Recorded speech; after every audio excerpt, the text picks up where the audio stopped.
Coucou tout le monde, bonjour à tous, j'espère que vous allez tous bien les amis, je sais ça fait longtemps, alors franchement toutes mes excuses, mais des fois les situations de la vie font qu'on n'a pas souvent le temps, franchement désolée, mais je suis avec vous, je suis pas très loin, je suis là.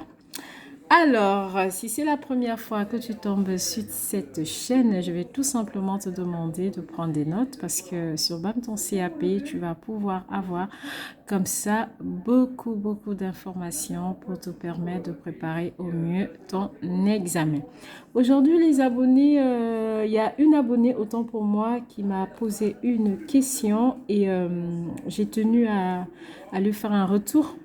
Alors, la question était de savoir. Du coup, elle voulait, d'accord, que je lui explique brièvement le déroulé de l'examen, que ce soit en EP1 et en EP3.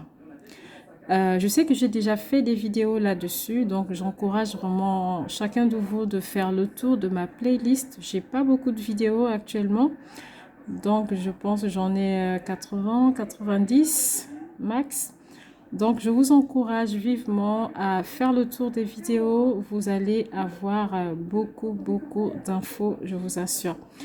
Donc, on ne le dira jamais assez, hein, la répétition permet de fixer la notion. Donc, c'est avec grand plaisir que je vais faire cette vidéo parce que je me dis ça peut également aider beaucoup d'entre vous, d'accord? Ou tout simplement, ça pourra aider de nouveaux abonnés qui vont comme ça me découvrir. Donc, tu vas te reconnaître, cette vidéo, elle est à toi, je te l'ai promis, mais en même temps, on fait profiter un max de personnes. D'accord? Et puis, ben voilà, c'est mon retour aussi quelque part. Donc, c'était déjà de faire se dérouler, d'accord, en EP1, en EP3, de déterminer la durée de l'épreuve, présenter comment est-ce que ça se passait pour présenter les deux fiches, d'accord. Et puis, elle voulait que je montre un peu comment ça se passe au niveau de la fiche, des fiches, donc je pense activités et soins, histoire d'avoir une idée. Donc, voilà en gros les questions. Donc, je vais faire un petit tour de tout ça, vous réexpliquer et j'espère franchement que cela vous permettra d'avoir une réponse claire, d'accord?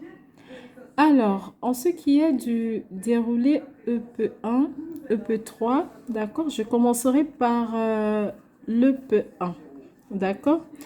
Bon, ce qui avait été pour mon cas, je ne sais pas si c'est partout, d'accord? Bon, l'EP1 et l'EP3, c'est fait en un seul jour. Donc, vous allez avoir bientôt vos convocations et sur les convocations, vous allez avoir les lieux d'examen. Généralement, c'est dans des établissements, lycées, collèges, écoles professionnelles. D'accord? Donc, une fois que vous avez identifié le lieu de l'examen pour le jour X, d'accord? Donc, vous allez passer le P1 et le P3 le même jour. En tout cas, c'était pour mon cas. Après, je ne sais pas si c'est partout comme ça.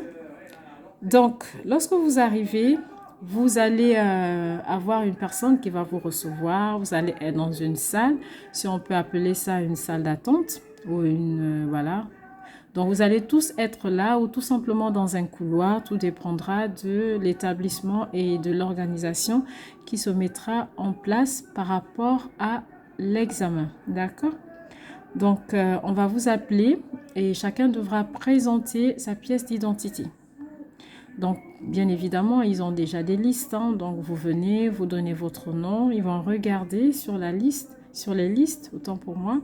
Ils vont vous retrouver et ensuite, vous allez donner votre pièce. Bon, on vous regarde un tout petit peu, on voit si ça correspond. S'il y a quand même des traits de caractère avec ce qu'il y a sur la pièce d'identité. Des traits de caractère, oui, parce que des fois, on peut faire une photo, on est toute pomponnée et puis le jour même, on n'a pas poudré son visage, mais il y a toujours des petits traits de caractère, d'accord?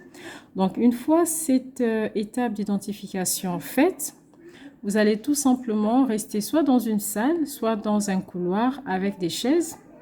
Et à ce moment donné, ils viendront vers vous pour vous demander tout simplement, ils vont appeler, hein, donc on suppose vous êtes 15. ou 5 ou 50, je ne sais pas. Donc, ils viendront chercher 5 personnes. Donc, ils viendront chercher, ils vont vous appeler, ils peuvent appeler 5 personnes. Et là, ce ne seront pas déjà les jurys, hein, donc peut-être les organisateurs ou des professeurs, je ne sais pas comment les appeler, mais ils font partie de l'organisation. Donc, ils vont vous appeler, ils vont vous demander de remettre vos fiches, donc les fiches activités et les fiches soins, d'accord? Donc, vous allez bien évidemment remettre les fiches. Une fois les fiches sont remises, les fiches iront chez les membres du jury. D'accord? Donc, pour moi, ce qui s'était passé, il y avait un groupe qui passait en premier pour le P3 et les autres commençaient par le P1 et vice-versa. D'accord? Donc, si vous êtes appelé pour le P1, cela voudrait dire que le P3, vous allez le faire un peu plus tard. Donc, généralement, c'était eux les derniers à partir de l'établissement parce qu'il fallait terminer les 2 épreuves. D'accord? Donc, je vais faire comme ça en 2, mais sachez que ça peut se passer comme ça. Vous n'allez pas passer d'abord tous pour une épreuve et ensuite pour une autre. Non, on peut vous mettre en 2 groupes et puis certains commenceront par le P1, viendront ensuite en EP2 ou vice-versa. D'accord? Donc, une fois ils récupèrent vos fiches, donc sachez pour les fiches, il faut les faire toujours en 3 exemplaires. Les 3 exemplaires parce que vous en aurez une pour vous et les 2 autres seront pour les 2 membres du jury. Donc, pour la fiche activité, vous allez en avoir 3. Idem pour la fiche soins. D'accord?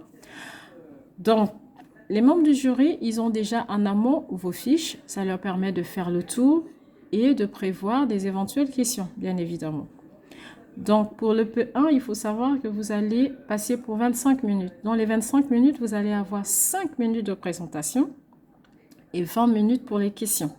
D'accord? Dans les 5 minutes de présentation, vous devriez présenter les 2 fiches. Pas une seule, mais les 2. Donc, on va se dire 2 minutes et demie pour la fiche activité, 2 minutes et demie pour la fiche soins. Ça vous fait les 5 minutes. Après, bon, ils peuvent être cléments de vous laisser peut-être sur une fiche que vous fassiez 3 minutes. Hein. Ça va. Mais mettez-vous dans la tête, vous allez avoir 5 minutes. Donc, voilà, les fiches, elles sont remises. Et à tour de rôle, vous allez être appelé. Lorsque vous arrivez dans la pièce, ce qui est sûr, pour ma part, un peu stressé. J'espère que cela ne sera pas votre cas. Vous entrez dans la pièce, voilà, les 2 membres du jury sont là, ils vont vous inviter à vous asseoir, vous allez vous asseoir, vous allez dire bonjour. Et puis voilà, ils vont se présenter et vous demander de vous présenter à votre tour. Eh ben, ils ont déjà les fiches et vous avez la vôtre, d'accord? Donc, vous allez simplement vous présenter.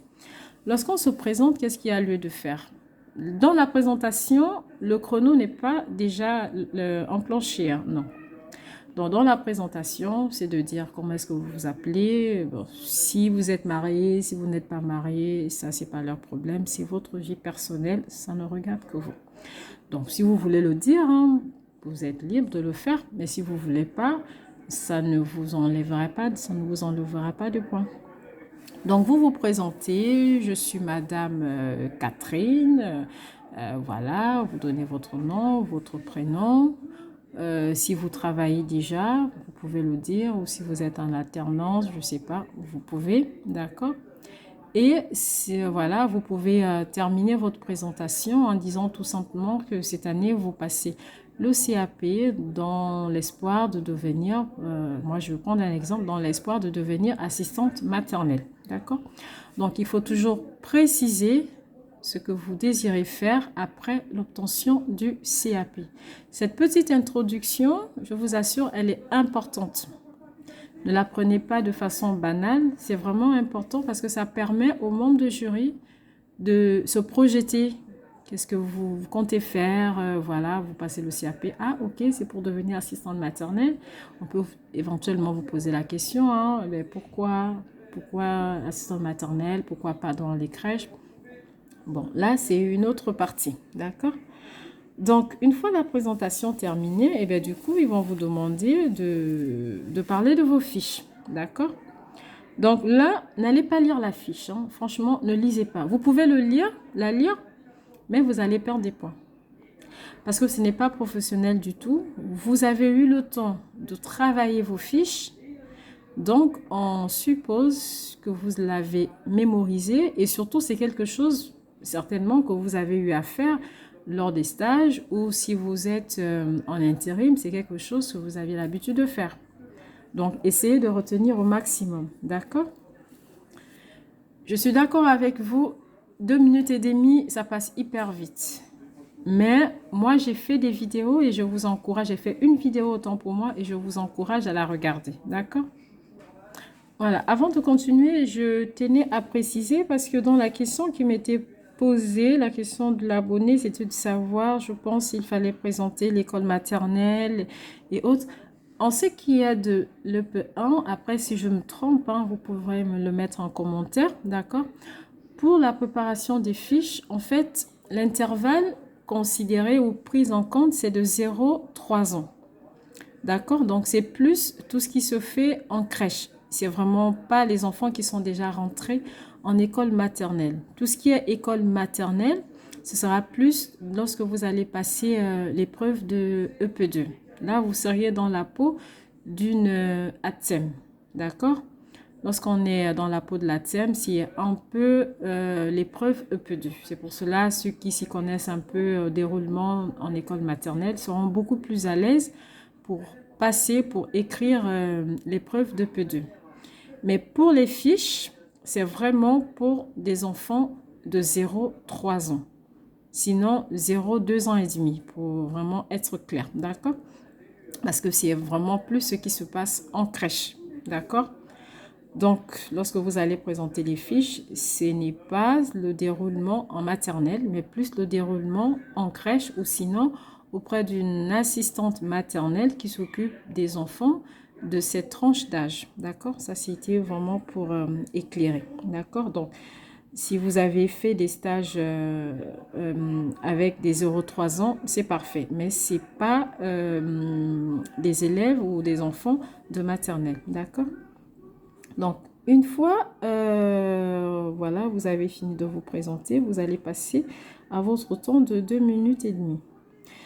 Ce qu'il faut savoir, vous n'avez pas à faire le détail, d'accord, de vos fiches parce que les fiches, en fait, les membres du jury, ils les ont sous leurs yeux. Tout ce qu'on vous demande de faire, c'est juste un résumé, mais un résumé en touchant chaque partie, d'accord? Donc, je vous encourage, je le redis, à aller regarder ma vidéo où j'ai expliqué en 5 minutes chrono, où je me suis moi-même chronométrée, vraiment pour vous sortir ce qu'on attend de vous et vous dire que c'est possible. En fait, c'est pas facile, il faut s'entraîner, mais c'est possible. Vous vous chronométrez et vous réduisez. D'accord? Donc, ici, il s'agira déjà de faire la présentation de la structure. Si vous avez travaillé en crèche, par exemple, donc vous allez faire la présentation de la structure, d'accord? Donc, ça va être la première partie, mais c'est vraiment une présentation, une synthèse, hein. Je ne veux pas rentrer dans les détails parce que, comme je le dis, j'ai déjà fait une vidéo dessus qui est très explicite et je vous encourage vivement à la regarder si ce n'est pas déjà fait, d'accord? Donc, vous allez présenter la structure, vous allez présenter les professionnels, d'accord? Vous n'allez pas rentrer dans les détails, mais on a besoin de savoir qui est présent dans la structure, qui c'est qui est responsable de la structure, d'accord? Combien de professionnels, d'accord? Donc, vous présentez la structure, vous présentez les professionnels, vous allez présenter aussi l'enfant que vous allez, comment dirais-je, l'enfant avec lequel vous allez faire votre soin ou tout simplement l'activité. Si vous décidez de partir sur un enfant, si c'est 2 enfants, ben vous présentez les 2 enfants, d'accord? Donc, une fois que vous avez présenté les enfants, après, il faut annoncer le soin ou l'activité. Donc, si par exemple, vous avez décidé de présenter une activité sur la pâte à modeler, ben vous dites hein, que voilà, vous avez choisi de présenter activité pâte à modeler, d'accord? Donc, il faut vraiment donner le nom de l'activité ou du soin. Sinon, ils vont se dire, bon, elle ne dit pas sur quoi on part, on fait comment, d'accord? Donc, c'est bon, dénoncer, d'accord? Et là, vous allez faire un petit, comment dirais-je, une petite organisation de l'activité, d'accord? Donc, vous allez présenter dans le déroulement ce que vous allez faire avant, ce que vous allez faire pendant l'activité et enfin ce que vous allez faire après l'activité. Lorsque je parle de l'activité, c'est idem pour le soin. Donc, si je fais une activité pâte à modeler, par exemple, qu'est-ce que je fais avant? Ben, je dois faire la mise en place, par exemple. Je vais me rassurer que j'ai tout le matériel, regarder si les enfants que j'ai choisis ne sont pas allergiques à quelque chose, d'accord? Voilà, donc tout ça, je ne vais pas rentrer dans les détails, mais tout ce qui sera avant, tout ce qui sera après, et avant, pendant et après. Et à la fin, vous avez aussi la partie remédiation, c'est qu'est-ce que j'ai mal fait, que j'aurais dû faire, j'ai appris cette fois, la prochaine fois, je ferai mieux. D'accord? Si par exemple, j'avais oublié des emporte-pièces et que pendant l'activité, j'ai dû me déplacer, demander à une collègue de me les apporter ou tout simplement de surveiller les enfants, la prochaine fois, je ferai attention, je vais me rassurer d'avoir tout le matériel à proximité. D'accord? Voilà, ou si c'est, je sais pas moi, ça dépend. D'accord? Donc, une fois vous avez fait tout ça, c'est tout bon. D'accord? Et vous faites pareil lorsque vous allez présenter la deuxième structure. Si la deuxième structure, vous avez fait, si la deuxième fiche a été faite dans la même structure, pas besoin de représenter la structure. Parce qu'ils connaissent déjà la structure, c'est la même crèche ou c'est chez la même assistante maternelle, d'accord? Donc, vous n'avez pas besoin de représenter, mais vous dites tout simplement, hein, d'accord, que vous avez fait le stage dans la même structure et vous êtes servi de ce stage aussi pour faire la fiche soin, par exemple, d'accord? Donc, vous n'allez pas du tout revenir dessus, d'accord? Et là, même chose, vous présentez tous les éléments, d'accord? Une fois vous terminez, vous dites merci et vous leur dites tout simplement que vous êtes prêts pour des éventuelles questions. C'est tout. D'accord? Et puis voilà, c'est tout bon, c'est tout fait. Donc ça, c'est la partie EP1. Maintenant, je vais vous expliquer la partie EP3. Bon, pour la partie EP3, d'accord, là aussi, j'ai fait des vidéos. Franchement, j'ai beaucoup expliqué en EP3. Donc, je vous encourage vivement à les regarder. Je vais expliquer comme ça pour vraiment avoir une idée. Mais pour entrer dans tous les détails, allez-y chercher mes vidéos. Vous allez voir EP3. Je pense que j'ai fait EP3, mon ensemble documentaire pour le CAP APE. Je pense, voilà, EP1 numéro 1.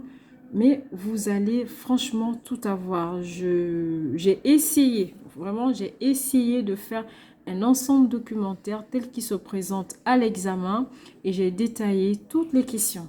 Donc, franchement, les amis, si vous voulez votre CAP, il faut travailler, travailler, travailler encore et encore. D'accord? Donc, allez-y chercher cette vidéo et prenez des notes, regardez comment est-ce que j'ai pu détailler. D'accord? Donc, ça, c'est déjà vraiment pour l'encouragement.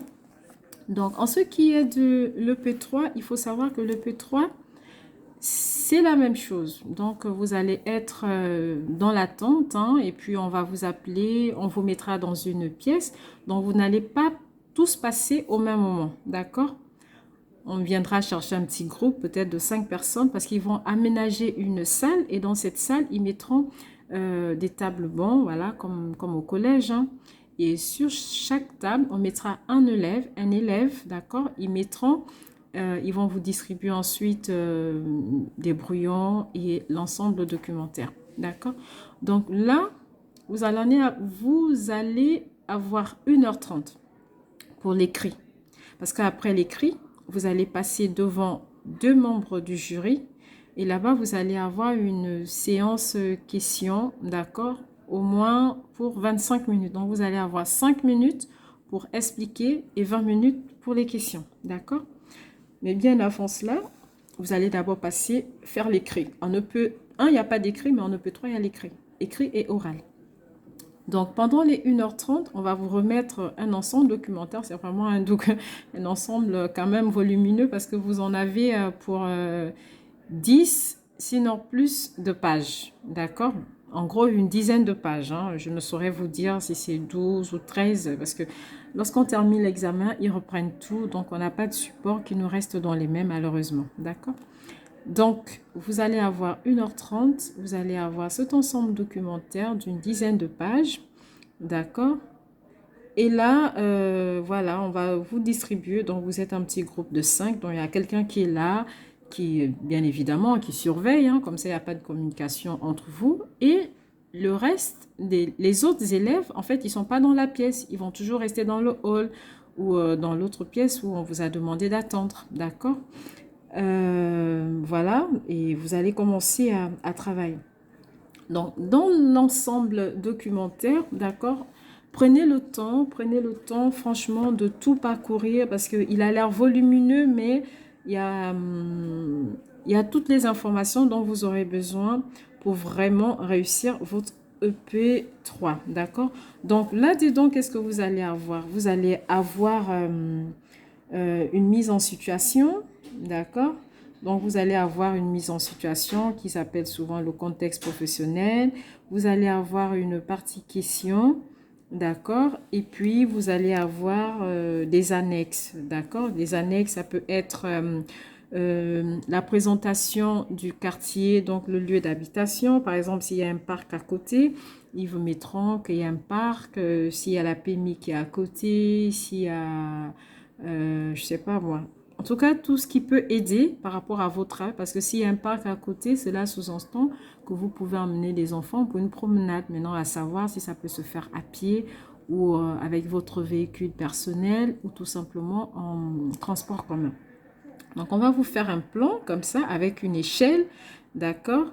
Donc, du plan du quartier. Vous allez avoir également le plan de votre maison, d'accord? Donc, comment est-ce que les pièces sont situées? Est-ce que les chambres sont dans un couloir? Est-ce que c'est en face du salon? Est-ce que c'est en face des toilettes? Est-ce que c'est en face d'une douche? Est-ce que la maison, la chambre que vous avez gardée pour les enfants est loin du salon? Est-ce qu'elle est... voilà. Dans tous les cas, on va vous donner l'état de la maison. Est-ce que c'est à étage? Est-ce que vous avez un balcon? Est-ce que vous avez une terrasse? Est-ce que vous avez des fenêtres? Est-ce que la cuisine elle est ouverte? Est-ce qu'elle est fermée? Donc, vous allez avoir l'état de la maison. C'est important de comprendre l'agencement de la maison parce qu'en fait, lorsqu'ils vont vous poser des questions, s'ils vous posent des questions, mais ce qui arrive le plus souvent, on peut vous demander, par exemple, comment est-ce que vous allez vous organiser pour changer les enfants. Faites attention lorsque vous répondez, ils vous posent la question, c'est par rapport au plan de la maison. S'ils se rendent compte, par exemple, les douches, elles sont un peu compliquées d'accès, alors que vous gardez peut-être 3 enfants, il faudra répondre avec une organisation bien structurée. Parce que vous savez, vous n'avez pas à laisser les autres enfants tout seuls, hors de vue si vous allez changer un autre enfant. Donc, lorsque vous allez répondre, il faut que tout ça soit bien réfléchi avant. D'accord? Je ne vais pas rentrer dans les détails, je vous encourage à aller regarder la vidéo, mais voici un peu ce que vous allez avoir. Donc, vous allez avoir aussi des documents si s'il y a des enfants qui sont allergiques à quelque chose, ils vont vous le dire, d'accord? Vous allez avoir un extrait aussi de projet d'accueil. C'est vraiment un extrait. Ce n'est pas le projet d'accueil en lui-même, parce que le projet d'accueil en lui-même, ça, ce sont les assistantes maternelles qui le font, d'accord? Mais pour nous, et je suppose que c'est votre cas, d'accord, qui n'êtes pas assistante maternelle, mais vous avez juste un extrait. Et dans cet extrait, en fait, vous allez avoir des endroits vides et vous allez tout simplement compléter. Franchement, dans la vidéo que j'ai faite sur le P3, j'ai tout travaillé, j'ai vraiment tout donné, les amis. Je vous ai tout donné. D'accord? Donc voilà, vous avez un peu tout comme ça, les annexes, des fois il y a des photos, des fois il y a des écrits. Si vous devriez prendre la voiture, certainement dans les documents, vous allez voir des endroits où le parent a donné l'accord ou alors il n'a pas du tout donné son accord. Dans ce cas, si vous devriez prendre votre voiture, je pense qu'il ne faut pas la prendre parce que si vous prenez le véhicule alors que les parents ne vous ont pas donné leurs accords, ben, ça peut être problématique. Du coup, il faut marcher. Mais s'il faut marcher, est-ce que l'endroit où vous voulez vous rendre, c'est un endroit où les enfants peuvent le faire à pied ou pas? D'accord? Donc tout ça, il va falloir le travailler en amont. D'accord? Donc voilà, donc j'ai fait un peu comme ça, hein, en gros, ce que vous allez avoir dans l'ensemble documentaire, d'accord? Si vous regardez dans la mise en situation ou le contexte professionnel, d'accord? C'est tout simplement vous, entre guillemets comme ça, donc une assistante maternelle, on va dire, voilà, vous êtes une assistante maternelle, vous avez, je sais pas moi, 30 et quelques ou 40 et quelques ou 50 et quelques années. Voilà, donc vous avez 52 ans, vous travaillez chez vous, on va vous donner les heures, peut-être vous faites de 8h30 peut-être à 18h30, d'accord? Vous accueillez peut-être déjà chez vous deux enfants et il y a une famille qui va solliciter vos services, d'accord? Donc, ils vont vous amener leur enfant, d'accord? Et le plus souvent, c'est sur le dernier enfant que vous allez devoir accueillir, un peu que comment ça s'appelle,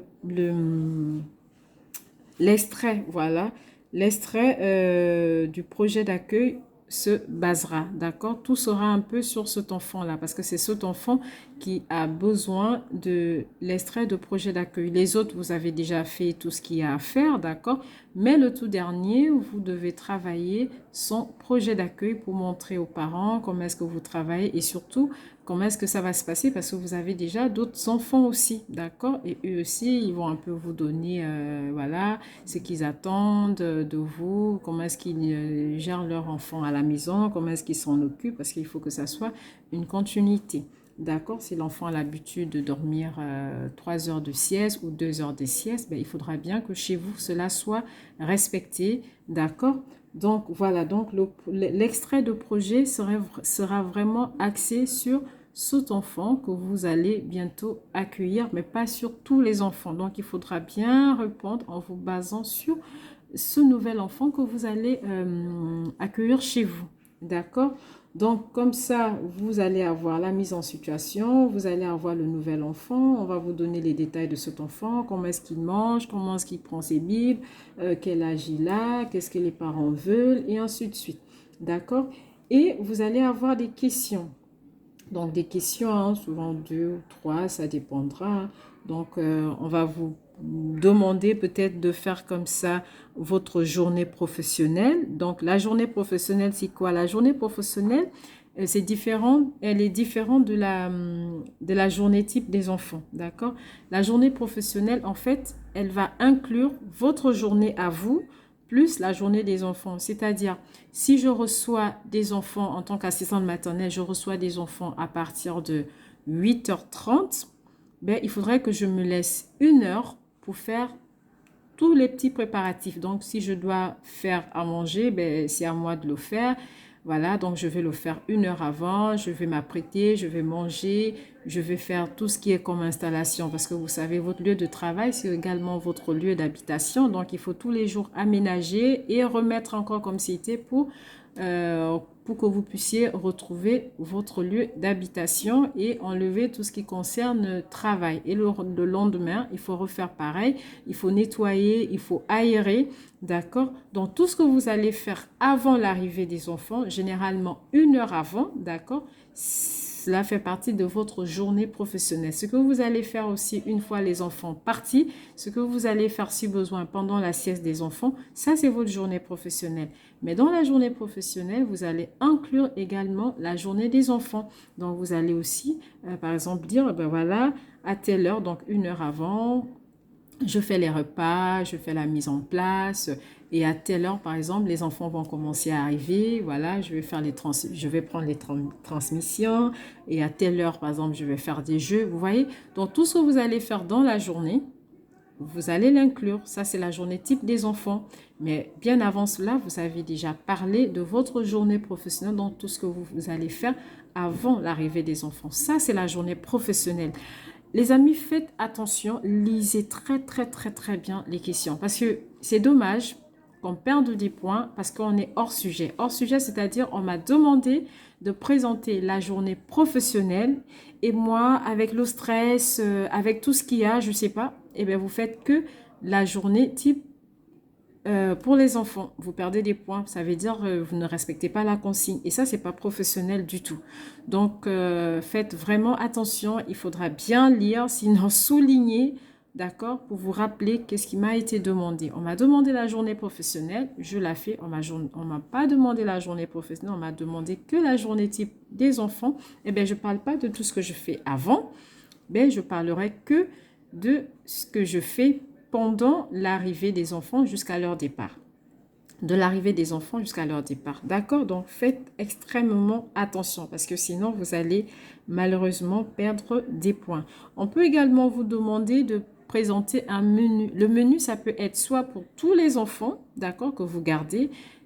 Il y a un piège parce que les enfants n'auront pas les mêmes âges, donc n'auront pas les mêmes besoins. D'accord? Un bébé, vous n'allez pas lui donner de la viande, vous allez faire son biberon. Combien de biberons par jour? Comment est-ce que vous allez le préparer? Un enfant de 3 ans, vous n'allez pas lui donner les mêmes quantités qu'un enfant de 1 an, de 2 ans. D'accord? Donc, dans les menus, faites attention. S'il y a des enfants qui sont allergiques aussi, il faudra faire attention à ce que vous allez mettre dans les menus. D'accord? Donc voilà, donc ça va être partie question.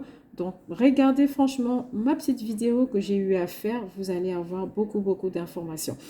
Autre chose, on va clairement vous indiquer, hein, parce que beaucoup se trompent. J'ai eu beaucoup de questions l'année dernière dessus. Mais quelles sont les questions que je vais présenter pendant les 25 minutes? Les questions à présenter pendant les 25 minutes, en fait, vous allez avoir dans l'ensemble documentaire, c'est bien écrit, c'est écrit à l'oral, devant le jury, présenter, et on va vous donner 2 choses à présenter. Donc, lorsque vous allez passer devant le jury, n'allez pas expliquer tout le document.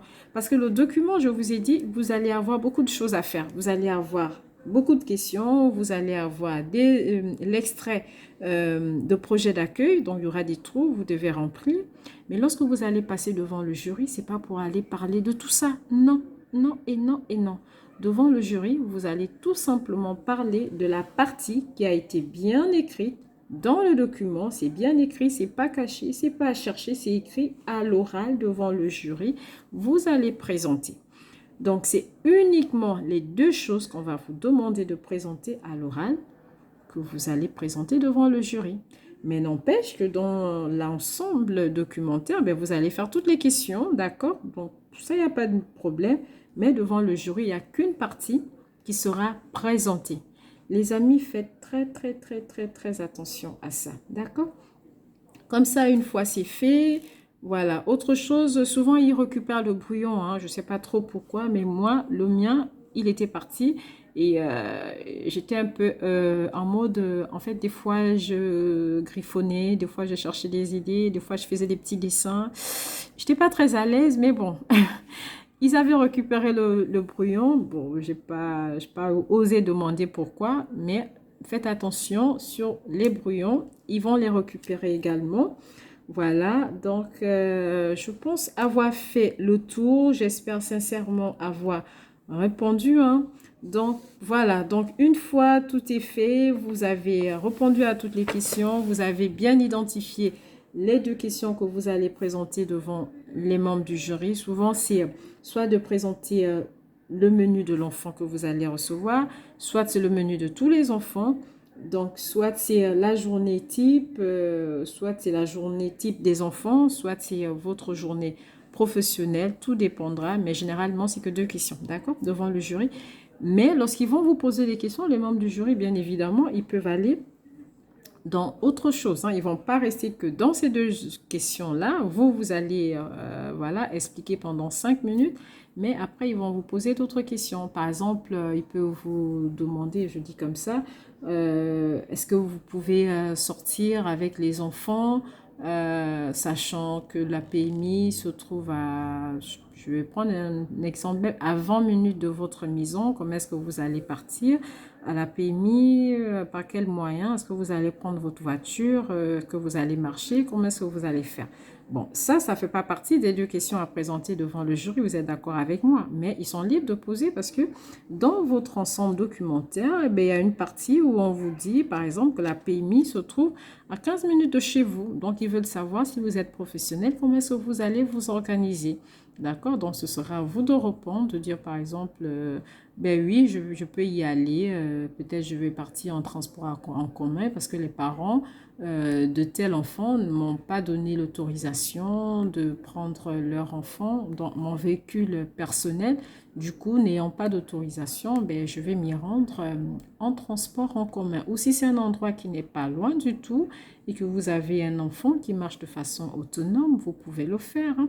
Donc, c'est à vous vraiment de structurer, d'accord? Donc, une fois cette présentation terminée, ben voilà, qu'est-ce que je peux encore vous dire? Voilà, lorsque vous allez arriver devant les membres du jury, d'accord, n'oubliez pas, il faut toujours vous présenter. Ils vont vous inviter à vous asseoir. Normalement, ils vont se présenter, d'accord? Une fois ils se présentent, ce sera à vous de vous présenter. Comme je vous disais tantôt pour le P1, vous allez vous présenter votre nom, votre prénom, si vous voulez donner d'autres infos, vous donnez. Par contre, toujours préciser qu'est-ce que vous souhaitez faire après l'obtention de votre diplôme. Ça permet vraiment aux membres du jury de savoir vos projets futurs, en fait. D'accord? Donc, voilà. Voilà les amis, je vais m'arrêter là. Voilà, je pense franchement avoir bien fait le tour.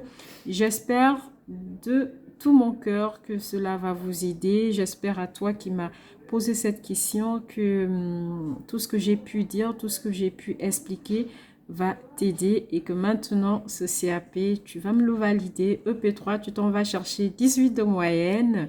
Alors, sur ce, je vous dis à très bientôt, j'espère, pour une prochaine vidéo, les amis. Portez-vous bien. Au revoir et à bientôt. Merci.